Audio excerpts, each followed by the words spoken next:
صحابی ہونا یہ ایک بہت بڑی فضیلت ہے۔ کسی ولی کو زندگی کے آخری حصے تک بھی وہ مقام نہیں ملتا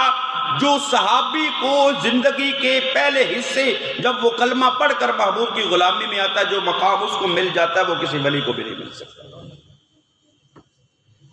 تو ہمارا معاشرے کے اندر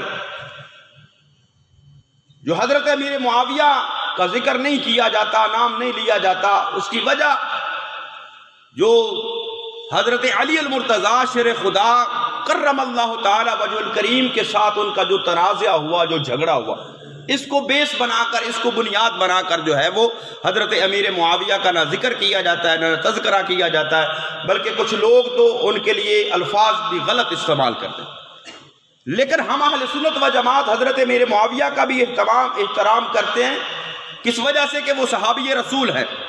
نبی کریم صلی اللہ تعالیٰ علیہ وآلہ وسلم کے صحابی ہیں، اور ہمارا قطعاً یہ عقیدہ نہیں ہے اور نہ ہی ہم حضرت امیر معاویہ اور حضرت علی المرتضیٰ کو شان میں برابر سمجھتے ہیں۔ یہ ہمیں امام اعلیٰ حضرت امام احمد رضا خان فاضل بریلوی نے یہ ہمیں عقیدہ دے دیا، فرمایا کہ فرق مراتب بے شمار، فرمایا کہ حضرت علی المرتضیٰ شیر خدا اور حضرت امیر معاویہ کے درمیان جو مرتبوں کا فرق ہے وہ بہت زیادہ ہے۔ حضرت علی کی شان بلند ہے، حضرت علی کا مقام بلند ہے، حضرت علی کی عظمت بلند ہے، رفعت ان کو اللہ نے عطا فرمائی ہے۔ فرمایا فرق مراتب بے شمار، حق بدست حیدر کرار۔ فرمایا جب ان کا آپس میں تنازع ہوا تو اس وقت حق پر حضرت علی مرتضیٰ کو ہم مانتے ہیں۔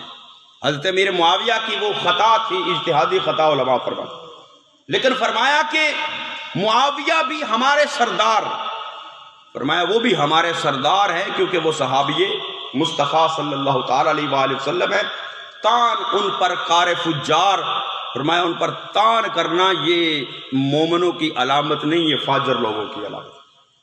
تو حضرت امیر معاویہ صحابی ہونے کے اعتبار سے احترام کے لائق ہے، لیکن ان کی جو عظمت اور شان ہے وہ حضرت علی کے مقابل نہیں ہے۔ حضرت علی المرتضیٰ شیر خدا کا مقام بلند ہے، بلند و بالا ہے، عرفہ و اعلیٰ ہے، لیکن اور ہمارا اہل سنت و جماعت کا یہ عقیدہ ہے کہ جو صحابہ کے درمیان آپس میں تنازع ہوئے، جو جھگڑے ہوئے، اس پر ہمیں بات کرنے کی ضرورت نہیں، اس پر ہمیں خاموشی کا حکم ہے کہ ہم اس پر خاموشی اختیار کریں۔ جو ان کے درمیان معاملات ہوئے، جو ان کے درمیان جو ہے وہ، یہ اہل سنت و جماعت کا عقیدہ ہے کہ اما شجر بین الصحابہ تھی، فرمایا جو صحابہ کے درمیان اختلاف ہوا، فرمایا حسن ظن بہم، ہم ان کے بارے میں اچھا گمان رکھیں، ان کے بارے میں ہمیں اچھا گمان رکھنے کا حکم ہے، اور ان کے بارے میں اچھی تعویل کریں، اچھا گمان کریں۔ ان کے اس آپسی معاملات کی وجہ سے ہم کسی پر بھی زبان درازی نہ کریں، یہ اہل سنت و جماعت کا عقیدہ۔ تو حضرت امام جعفر الصادق ہوں، وہ بھی ہمارے لیے احترام کے لائق ہے،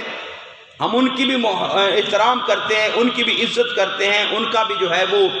ادب کرتے ہیں، کیونکہ وہ مصطفیٰ کریم صلی اللہ تعالیٰ علیہ وآلہ وسلم کی آل ہے۔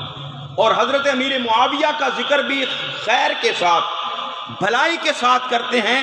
کہ وہ رسول اللہ صلی اللہ تعالیٰ علیہ وآلہ وسلم کے صحابی ہیں، اور آقا نے فرمایا احفظونی فی اصحابی، فرمایا میرے صحابہ کے بارے میں میری حفاظت کرتے رہنا،